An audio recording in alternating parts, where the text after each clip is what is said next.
Hi friends, మనం ఈరోజు గోరుచిక్కుడుకాయ కోడిగుడ్డు పులుసు చేసుకుందాము. ముందుగా అయితే వీటిని మనం ఉడికిద్దాము. చిక్కుడుకాయలు ఉడికించుకోవాలి. ఉడికిద్దాము, శుభ్రంగా కడుక్కొని ఉడికిద్దాం. చిక్కుడుకాయలు నీళ్లు మరుగుతున్నాయి.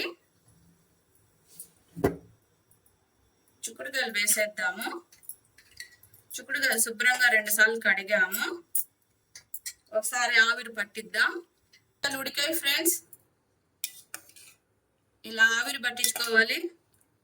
ఇప్పుడు వీటన్నిటిని ఒక దానిలో తీసేసుకుందాము.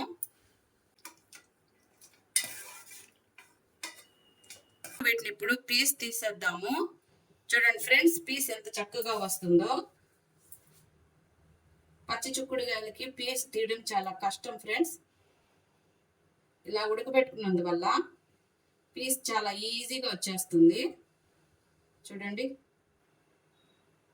ఫ్రెండ్స్, ఎంత ఈజీగా వచ్చేస్తుందో పీసు.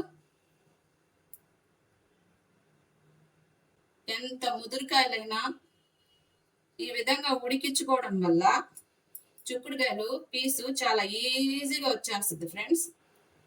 చూడండి ఎంత ఈజీగా వచ్చేస్తుందో పీసు.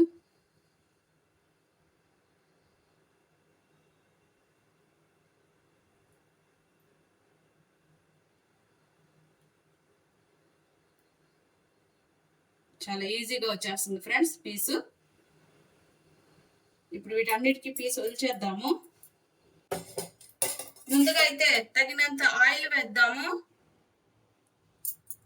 తాలింపు గింజలు, ఆవాలు, జీలకర్ర, మెంతులు, పచ్చనిపప్పు, మినపప్పు, ఎండుమిర్చి, దంచిన తెల్లగడ్డ వేసేద్దాము. తెల్లగడ్డ ఎప్పుడైనా దంచి వేయాలి ఫ్రెండ్స్. కరివేపాకు, ఎర్రగడ్డ వేసేద్దాము.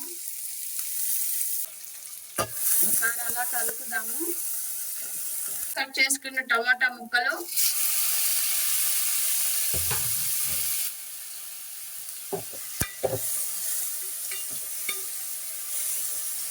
టమాటా మగ్గింది. ఉడికించిన చిక్కుడుకాయ ముక్కలు వేసేద్దాము. ఉప్పు, పసుపు, కారము, ధనియాల పొడి వేసేద్దాము.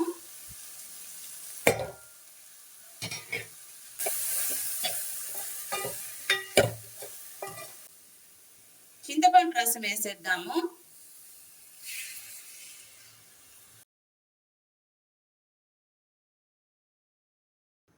కోడిగుడ్డుకి ఇలా ఘాట్లు పెట్టుకుందాము. ఇలా ఘాట్లు పెట్టుకున్నందువల్ల గుడ్లు బాగా ఉడుకుతాయి, టేస్ట్గా ఉంటాయి. ఫ్రెండ్స్, చిక్కుడుకాయ పులుసు బాగా మరుగుతుంది. ఈ టైంలో మనం ఎగ్స్ వేసేద్దాము. ఎగ్స్ వేసేద్దాం ఫ్రెండ్స్. ఒకసారి అలా కలిపేసి మూత పెట్టేసి సన్న మంట మీద ఉడికిద్దాం. ఒక 5 నిమిషాలు సన్న మంట మీద ఉడికిద్దాం. ఫ్రెండ్స్, ఒకసారి మూత తీసి చూద్దాము మన చిక్కుడుకాయ కర్రీ ఎలా ఉందో. ఇప్పుడు ఈ కర్రీ రెడీ అయింది ఫ్రెండ్స్. కోడిగుడ్డు గోరు చిక్కుడుకాయ పులుసు సూపర్గా ఉంటుంది ఫ్రెండ్స్. వీడియో నచ్చితే లైక్ చేయండి.